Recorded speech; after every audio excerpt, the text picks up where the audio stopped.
나는 그날 사무실에서 죽었다.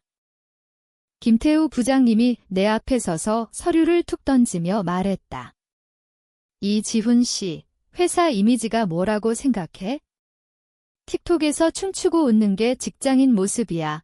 그의 목소리는 차분했지만 눈빛은 날카로웠다. 그 영상은 그냥 동료들과 장난으로 찍은 거였다. 퇴근 후 맥주 한 잔 기울이며 요즘 유행하는 춤을 따라 한 15초짜리 영상. 조회수가 10만이 넘었고 댓글에는 회사원도 인간인의 같은 반응이 달렸다. 나는 그저 웃었다. 그런데 그게 내 인생을 무너뜨릴 줄은 몰랐다. 다음 날 인사 발령이 났다. 부장 대리에서 평사원으로 강등. 연봉 30% 삭감, 팀 배제. 이유는 회사 이미지 실추. 나는 항변할 수 없었다. 증거가 영상 자체였고 회사 규정의 외부 활동으로 회사 명예훼손 시 징계 조항이 있었다. 김태우는 회의실에서 나를 보며 미소 지었다. 지훈 씨, 젊은 사람이니까 이해할 거야. 회사 생활이 이런 거지. 그 미소가 아직도 생생하다. 그건 승리의 미소였다. 집에 돌아와 아내에게 말했다. 그녀는 아무 말 없이 고개를 끄덕였다. 아이는 아직 몰랐다. 나는 밤새 잠을 이루지 못했다. 왜 나였을까? 다른 동료들도 비슷한 영상을 올렸다. 그런데 왜 나만? 머릿속에서 그 이유가 떠올랐다. 작년 프로젝트. 내가 그의 실수를 지적했던 그 일.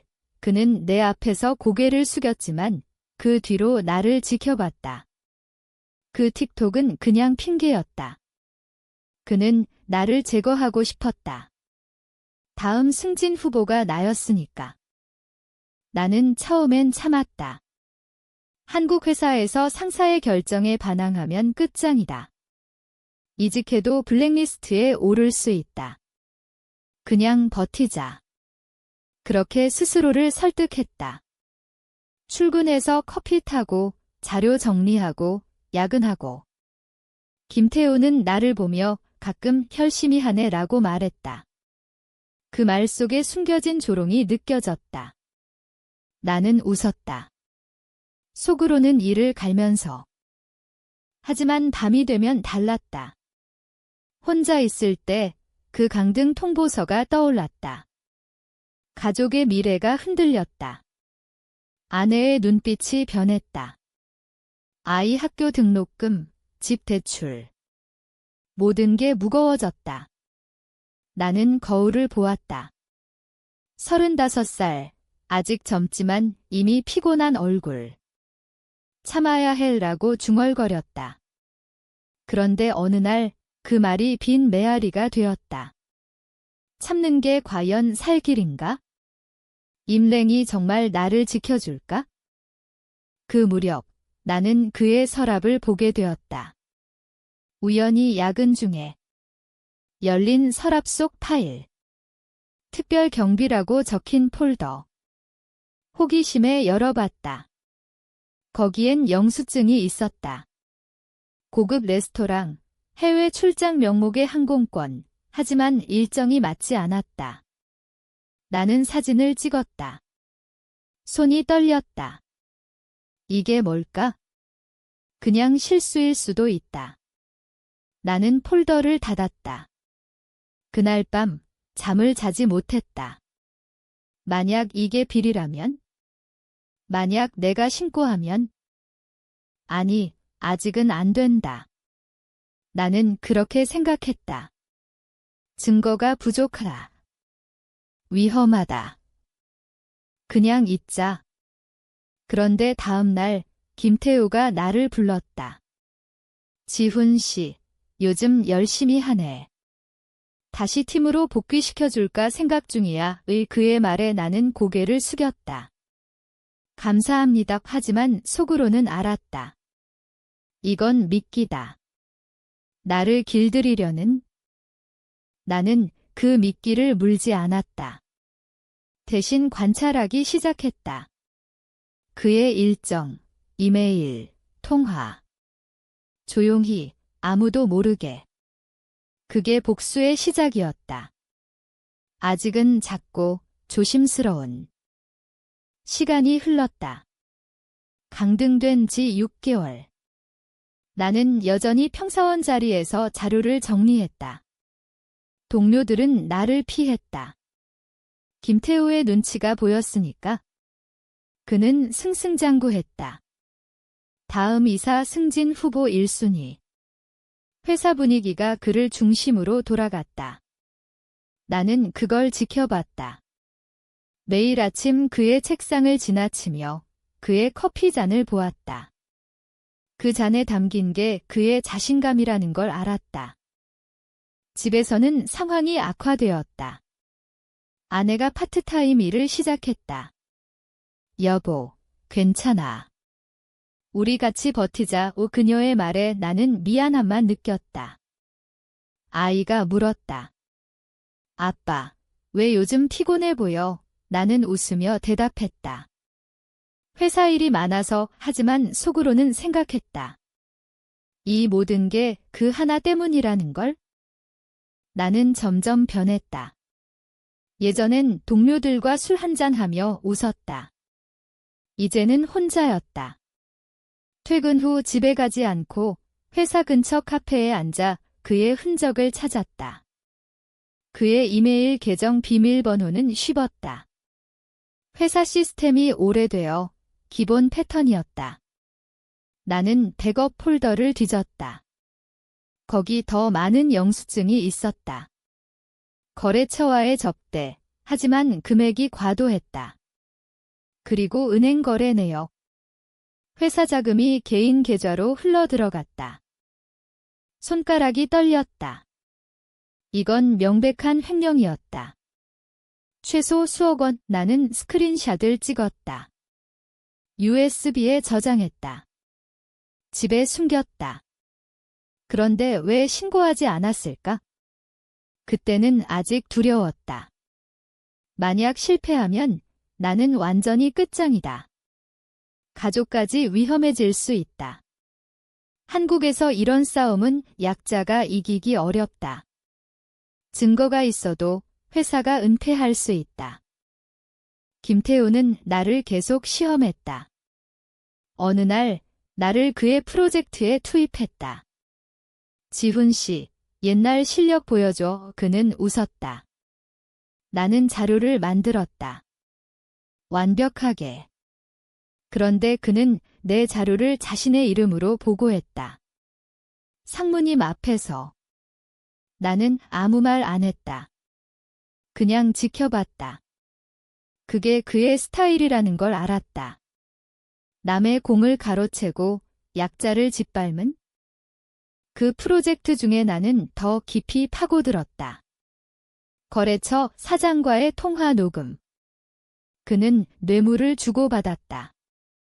이번 계약만 잘 넘기면 보너스 챙겨줄게. 그 말들이 파일에 저장되었다. 나는 매일 밤 그걸 들었다. 분노가 커졌다. 그런데 이상하게 분노가 차가워졌다. 뜨겁게 타오르지 않고 얼음처럼 굳었다. 아내가 눈치챘다. 요즘 왜 이렇게 늦어? 나는 거짓말했다. 약은 그녀는 믿었다. 하지만 나는 알았다. 이 길로 가면 돌아올 수 없다는 걸. 복수는 나를 먹어치울 거다. 그런데 멈출 수 없었다. 왜냐하면 임랭으로는 아무것도 변하지 않으니까. 내가 당한 게 증거였다. 어느 날 결정적인 증거를 찾았다. 그의 해외 계좌. 세탁된 돈. 나는 그걸 복사했다. 이제 신고할 수 있었다. 국세청 또는 감사팀. 그런데 아직 기다렸다. 타이밍이 중요했다. 그가 가장 높이 올라갈 때 떨어뜨려야 했다. 나는 스스로에게 물었다. 이게 옳은가? 그는 가족이 있다. 아이도 있다. 나처럼. 그런데 그 생각이 들 때마다 그의 미소가 떠올랐다. 회사 생활이 이런 거지. 그 말 나는 웃었다. 거울 앞에서 내 미소가 그의 것과 비슷해졌다. 승진 발표가 났다. 김태우가 이사로. 회사 전체 메일이 왔다. 축하 댓글들이 달렸다. 나는 그 메일을 보며 아무 감정 없었다. 이미 예상했다. 그는 이제 더 높아졌다. 더 많은 권력, 더 많은 돈을 만질 수 있게 되었다. 나는 그날부터 움직였다. 먼저 익명 계정을 만들었다. 국세청 홈페이지, 감사원 제보 코너. 증거를 정리했다. 파일 압축, 암호 걸기. 설명서 작성. S그룹 재무이사 김태우의 횡령 및 뇌물 증거 냉정하게 사실만. 그런데 손이 떨렸다. 보내기 버튼 앞에서. 만약 이게 실패하면, 회사가 로비하면, 나는 끝이다. 가족이 거리로 나앉을 수 있다. 나는 창밖을 보았다. 서울의 밤거리. 불빛들이 반짝였다. 사람들처럼 나도 그냥 살 수 있을까? 그냥 있고. 하지만 보냈다. 새벽 3시. 클릭 소리가 방 안을 울렸다. 그 순간 후회가 밀려왔다. 아니, 후회라기보단 공허함. 이제 돌이킬 수 없다. 나는 침대에 누웠다. 잠이 오지 않았다. 김태우의 얼굴이 떠올랐다. 그가 알면 나를 어떻게 할까? 그는 똑똑하다. 증거를 없애려 할 거다. 다음 날 회사, 평소와 같았다. 그는 나를 보며 지훈 씨, 축하해줘서 고마워라고 말했다. 나는 웃었다. 축하드립니다. 이 속으로는 생각했다. 곧 끝날 거다. 일주일. 아무 일 없었다. 나는 불안했다. 제보가 묻혔나? 국세청이 움직이지 않나? 나는 더 기다렸다. 그 사이 그의 비리를 더 모았다. 이번엔 내부 감사팀에도 익명 메일, 회사 규정상, 대규모 횡령 의심 시 외부 감사 의무가 있다. 김태우는 여유로웠다. 골프 약속, 접대. 나는 그의 일정을 해킹한 캘린더로 알았다. 그는 나를 완전히 잊었다. 약자는 잊히는 법이니까. 그러나 2주 후 변화가 왔다. 상무님 회의에서 그의 표정이 굳었다. 요즘 감사팀에서 자료 요청이 왔어. 동료들이 수근거렸다. 나는 아무 표정 안 지었다. 속으로는 심장이 뛰었다. 시작됐다. 그는 당황하지 않았다. 오히려 침착했다. 자료를 조작하려 했다. 나는 그걸 알았다. 그의 이메일에서. 과거 파일 삭제해. 나는 그 메일을 캡처했다. 추가 증거. 그는 자신을 보호하려 했다. 그런데 그게 더 깊은 구덩이였다. 나는 집에서 아내와 저녁을 먹었다. 그녀가 말했다. 요즘 표정이 밝아졌어. 나는 대답했다. 그냥 하지만 알았다. 내가 변했다는 걸. 예전에 나는 사라졌다. 복수가 나를 새롭게 만들었다. 더 차갑게, 더 계산적으로. 그는 나를 의심하기 시작했다. 어느 날 나를 불러 물었다. 지훈 씨, 요즘 회사 분위기 어때? 그의 눈빛이 날카로웠다. 나는 대답했다. 평소와 같습니다. 그는 고개를 끄덕였다. 하지만 알았다. 그는 찾고 있다. 제보자를. 긴장감이 돌았다. 내가 드러나면 끝이다. 나는 더 조심했다. 증거를 여러 곳에 분산 저장. 클라우드, 오프라인. 이건 전쟁이었다. 그가 시작한 전쟁. 감사팀이 움직였다. 외부 회계법인. 회사에 공문이 왔다. 재무자료 전면 제출. 김태우의 얼굴이 창백해졌다. 회의실에서 그는 상무님께 변명했다. 오해입니다.